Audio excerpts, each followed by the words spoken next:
ओम वासुदेवाय नमः। आप सभी का मेरे YouTube चैनल पर स्वागत है।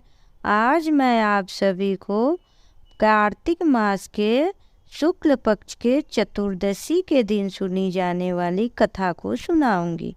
मैं पिछले वीडियो में आप लोगों को वैकुंठ चतुर्दशी की पूजा कैसे की जाती है और इस दिन 14 दियों का हम दीपदान कैसे करेंगे, इस बारे में मैंने आप लोगों को बताई है।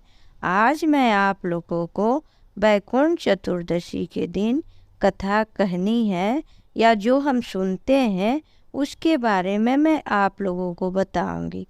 सर्वप्रथम तो सुबह उठ के स्नान ध्यान करके हम जो पंचोपरात से पूजा करते हैं वही पूजा हम वैकुंठ चतुर्दशी को भी करेंगे। और इस दिन हम इसको हरिहर मिलन का भी दिन कहते हैं, क्योंकि हरि श्री विष्णु भगवान को बोलते हैं और हर हर महादेव, हर मतलब महादेव जी को कहते हैं। तो इस दिन हम दोनों देवों की पूजा करते हैं। एक समय की बात है कि नारद भगवान जो है और विष्णु वो पृथ्वी लोक पर विचरण कर रहे थे, तो उन्होंने देखा कि बहुत लोगों को बहुत कष्ट है और आपस में वह बहुत दुखी भी रह रहे हैं। उनके पास इतनी समय भी नहीं है गृहस्थ जीवन में कि वो सिर्फ श्री हरि का भजन करे ताकि उनको वैकुंठ धाम प्राप्त हो। यह सब देखते सुनते हुए वह वैकुंठ लोक पहुँचे और श्री हरि को हाथ जोड़ के नमस्कार किए और कहने लगे, हे भगवान, मैं पृथ्वी लोक पे गया था, वहाँ मनुष्यों की बड़ी दुर्गति देख रहा हूँ। मैं चाह रहा हूँ कि आप ऐसा कुछ जतन कीजिए या उपाय बताइए जिससे वो लोग भी कम पूजा पाठ और सरल पूजा पाठ में वो लोग यहाँ पे वैकुंठ धाम को पहुँचे। तब श्री हरि बोले कि हे नारद, तुमने बड़ा ही उत्तम प्रश्न पूछा है। यह बात सही है कि जो ऋषि महात्मा मेरा नाम दिन रात लेते हैं, भजन कीर्तन हवन करते हैं, उन्हें तो वैकुंठ धाम प्राप्त होती ही है।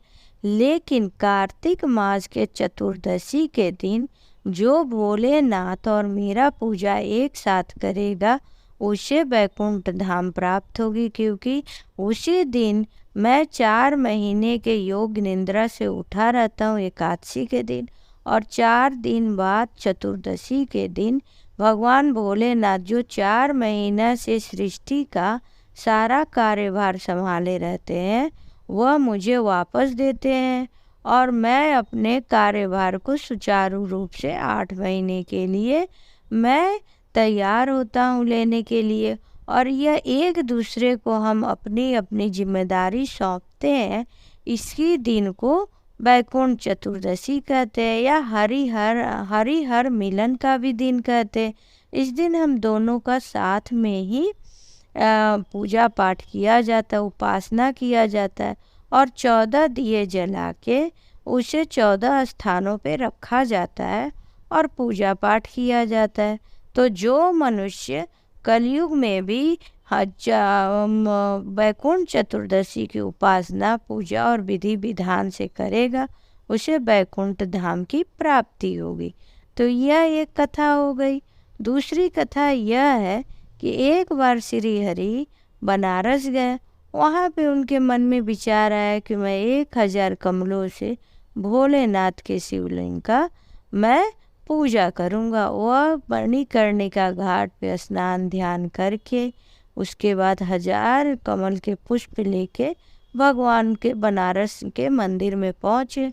वहाँ भोलेनाथ की वो विधि विधान से पूजा करने लगे। तभी उनका एक पुष्प कम पड़ गया और बड़े ही सोच विचार में आ गए कि एक पुष्प तो कम है, अब मैं ऐसा क्या करूं जिससे कि यह 1000 का जो मैंने संकल्प लिया है पुष्प चढ़ाने को पूरा हो। बड़े ही परेशान थे। कुछ देर बाद उन्होंने देखा और मन में सोचा कि अरे, मेरे आँखों को भी तो लोग कमल नयन कहते, क्यों ना कमल के समान मेरा नेत्र है उसी को मैं अर्पित कर दूं और 1000 कमल चढ़ाने के अपने प्रतिज्ञा को पूरा करूं। ऐसा सोच के वह अपने आँखों को निकालने जा रहे थे।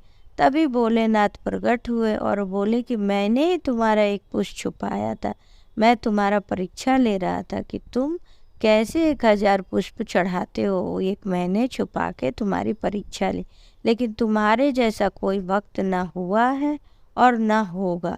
इसलिए मैं तुम्हें आज एक चक्र, सुदर्शन चक्र तुम्हें उपहार में दे रहा हूँ। इससे तुम अपने भक्तों की रक्षा करना। तभी से विष्णु भगवान के हाथ में वह चक्र हमेशा रहता है, उनके उंगली में। आज ही के दिन, वैकुंठ चतुर्दशी के दिन ही भोलेनाथ ने विष्णु भगवान को सुदर्शन चक्र उपहार के रूप में दिया था। तो यह भी एक कहानी हो गई कि हम